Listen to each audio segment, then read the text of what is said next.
I first met Bill Kroener when he was a young attorney with Davis Polk in Washington, D.C., a young, energetic attorney. Now he's a young, energetic attorney with Sulivan Cromwell, also in Washington, D.C.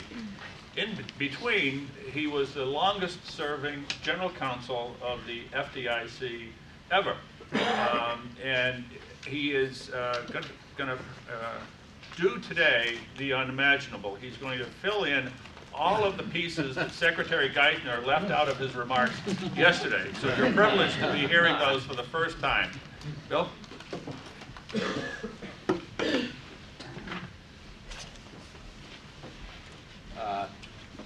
Good afternoon. I'm afraid I'm going to disappoint you with that introduction. I can't do it. But my assigned topic is a drill down into the sort of the toxic assets, bad banks, how you think about this, how the government might be thinking about it. I think there was a thought that by today we would be in a position to know a little more than we in fact know about the government program. Ken mentioned in his remarks one of the elements, which is this public-private partnership to deal with these assets, but the details are not there yet. And I guess what I would like to try to accomplish today is give you some sense of why it's such a problem to develop the details in my limited time, and sort of how to think about it, maybe how to analyze what is forthcoming. We all know that markets overshoot, and there is a concern, and I approach this from the standpoint of probably a traditional classic bank regulator, which is to see that transparency is not necessarily always a good thing in all respects. And in fact, there were statements that Mr. Geithner made to that effect yesterday in his remarks. And forbearance is sometimes a good thing. Those of us that, I used to teach banking law courses at a lot of different places, never had the pleasure of doing it at Boston University, unfortunately. But it used to be that, that among the readings the students would read in the first or second class on financial services regulation and insured financial services regulation were some historical readings about contagion risk and the fact that there were a lot of bank runs classically in Britain and Scotland, in the United States in the 19th century, either before the time of deposit insurance or where insurance deposit systems were too small. They were in one state. So while Iowa might have a perfectly fine deposit insurance system in the 1870s, when the corn crop fails, it turns out to affect every bank in Iowa. Every bank fails, and the insurance system is not big enough, and the risks are not sufficiently widely socialized. So there were bank runs every 7 or 10 years. Very famous ones. J. Cook and Company failed in 1872, I think. And the problem was that markets would overshoot on the downside.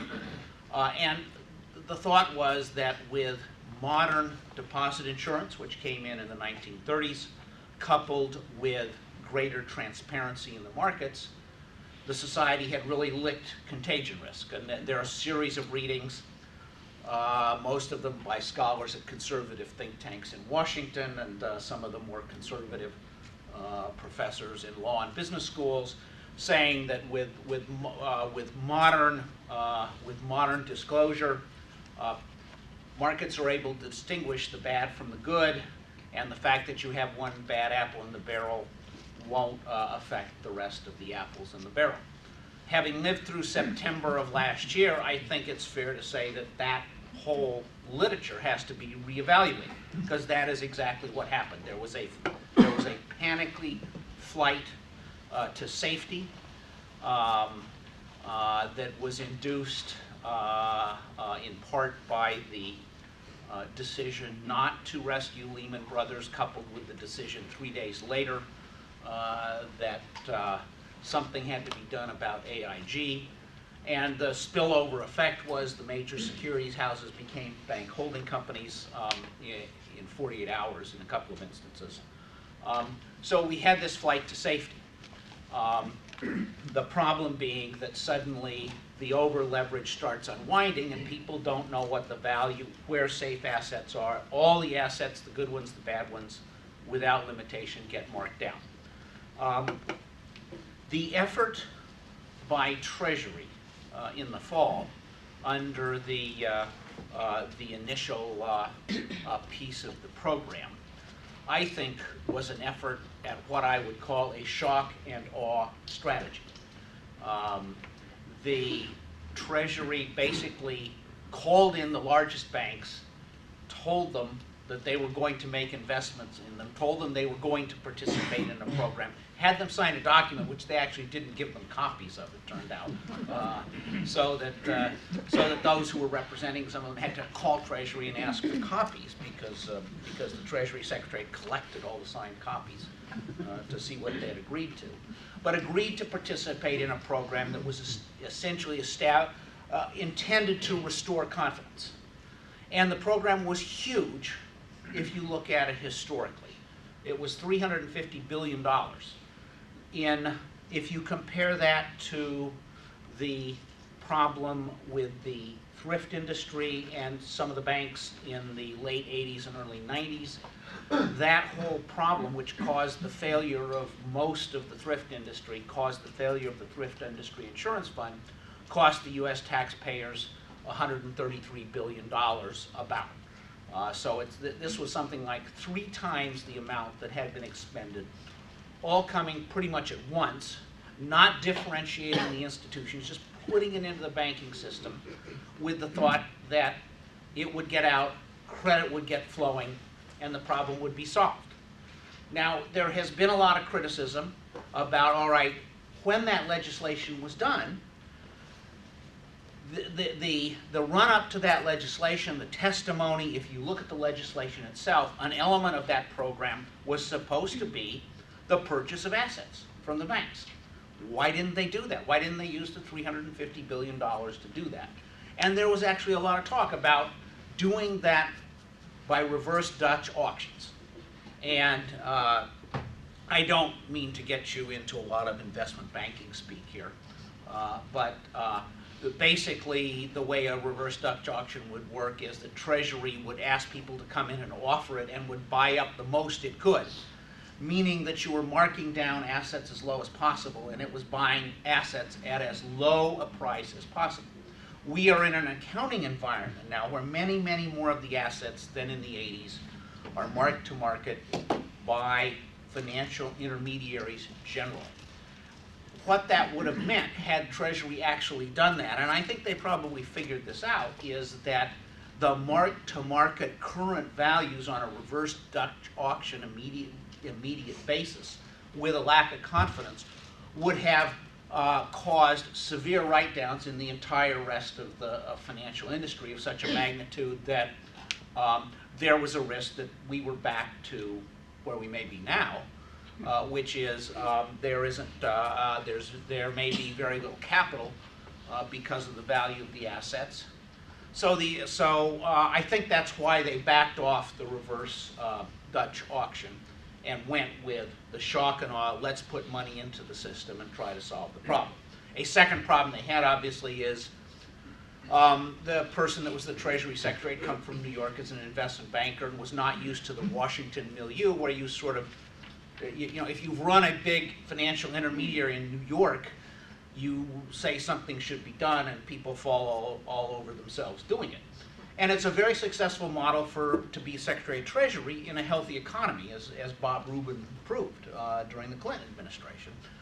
Trouble is, we didn't have a healthy economy with as much as Treasury was doing. It was important that they touch a lot of bases and reach out to a lot of constituencies, and Treasury didn't do that. They just went forward with their program. And the problem with it is, it turned out it wasn't enough money. Nobody knew how much these assets were worth. They were way marked down. And so people held on to that money, the intermediaries. They don't want to lend it out and discover that they need more a while later. And even, it's hard to put your mindset back in that time, but certainly if you go back and look at the press from the third week of September, it was universally thought that Bank of America had done itself a wonderful thing. Because when the Treasury and the rest of Wall Street came to Bank of America and said, rescue Lehman Brothers, Bank of America had been very smart. No, no, no, Lehman Brothers is toxic. We don't want Lehman Brothers. And in a period of 24 hours, actually acquired Merrill Lynch, what everybody knew was a lot more valuable than Lehman Brothers and was going to be a wonderful result for Bank of America. This is the third week of September. What happened was even avoiding the mark-to-market and putting out all this money, it turned out not to be enough. People held on to it. As December came, it turned out that while Merrill Lynch had marked some of its assets, the subprime assets, down to 21 cents on the dollar, it turned out the next mark was 6 cents on the dollar. And that was something Bank of America hadn't anticipated. And suddenly you're in a down cycle where Bank of America needs more money. So that's sort of the history of the fall. You then have the Clinton administration coming in, and they have a couple of problems. First of all, people are very unhappy because money is fungible. I think Bill, you should... it looks like the Clinton administration, but I think it goes Sorry. by another name. Well, I stand corrected. Thank you. The Obama administration came in, and I think it was Larry Summers. You know, there's a certain amount of hangover from the Clinton administration. You got to be faster on your feet here. And they have a couple of problems. First of all, not only has this Treasury program hadn't happened, but ex post, you get a lot of congressional oversight, and you get inspector generals. The latest report from the congressional panel is that the Treasury didn't pay market value and differentiate and do an extensive analysis in the fall when they put this money in. And I think the right answer is, of course they didn't. They were trying to rescue the whole economy. And if some banks incidentally benefit more than others, that's an incidental side effect of trying to rescue the economy. But the fact that it didn't work makes it a lot harder. The other problem, of course, is that money is fungible, so it can go anywhere. And just take it as a given that the managers of large financial intermediaries in New York and North Carolina and elsewhere, sorry, I'm a Californian, I just hate Bank of America is in North Carolina, but they live a very nice lifestyle, and the fact that we have this crisis probably isn't going to impact their lifestyle the way we wish it would. What does the new administration do? And you start looking at the bank problems, and you still have the same problem. You know, nobody knows what the values of these are. The market has probably overshot. And you start out with an announcement in principle that we are not going to be France, or France in 1946, or Sweden in 1991, and basically take the banks into government ownership, make 3 or 4 banks, and run the banking system that way ever more. It hasn't really worked out that well for France. It hasn't worked out that well for Sweden. It's not part of our tradition. So you accept that there's going to be a private banking system. You have to bring it back as best you can. The latest effort to deal with these assets are these public and private partnerships. But as you saw, the announcements were the announcement and the fact sheet and the after briefings yesterday were very, very unclear about how the pricing is done. There is a private reference element to the pricing, but there's also a public element. It's a partnership, and there may be some guarantees underlying it, depending upon where the values come out. Because no one knows what the value of these assets are, but if you're committed to a private system, you probably need to have some sort of level of price stability. I think we're going to hear from David following me that people are not sure we're at the bottom. We're not at the bottom of the commercial real estate cycle anyway. I asked him when to invest in a building, and he said, wait a couple of months. And for those of you that are here interested in the commercial real estate investment piece, so it is a serious problem how you deal with neutralizing these assets so the banks have incentive to loan, while at the same time making sure that you don't actually work contrary to the system in developing this. And that's what Treasury really has to wrestle with, and hadn't wrestled with completely by yesterday, I'm afraid, and will have to wrestle with going forward. Let me just do a brief historical comparison quickly in my remaining time. When the RTC, the banking crisis of the late 80s and early 90s was a little different in that the bad assets were actually isolated in a single set of institutions which didn't have net worth. Those institutions, once the funding was there, were allowed to fail. And most of the assets, if you actually look, the FDIC did a big study called Managing the Crisis of how the RTC and FDIC worked. And actually, most of the assets, it turned out, were sold at resolution as part of the resolution process. You would have a bank come in and acquire the assets of a failed thrift institution. The government would put in money so that the assets and liabilities of the institution would match, and the market went forward. That having been said, there were huge amounts of assets in RTC receiverships, in FDIC receiverships. I think the total assets in all receiverships was about 460 billion, 463 billion. I remember these numbers. It's amazing. $463 billion. That's book value, data failure, bad assets. At data failure of bad assets. There were national auctions to get rid of these. There were securitizations. And the strategy we discovered was to sell them very quickly. Actually, historically, the FDIC, when a bank had failed, had thought, oh, we'll manage these assets, we'll balance them, we'll work them, and then the market will come back. And that turned out to, just was overwhelmed by the sheer volume. So that now the pattern for the FDIC is to sell assets right away.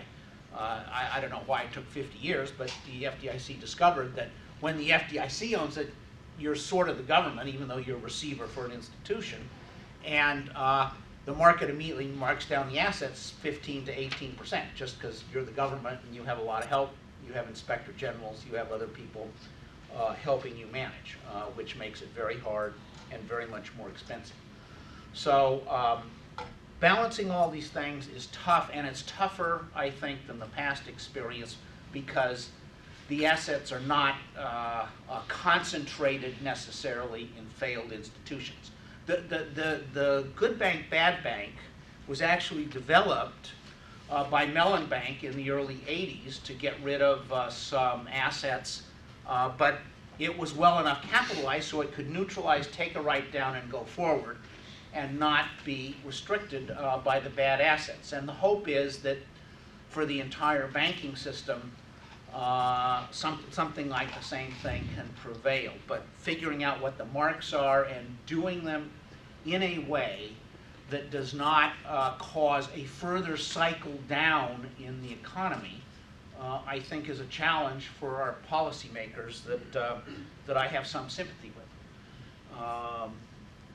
I think have I taken my time, or do you want to make that last point? I think I will just leave you with that problem. So as you think about why are they doing such a bad job, why is it so vague when they announce it?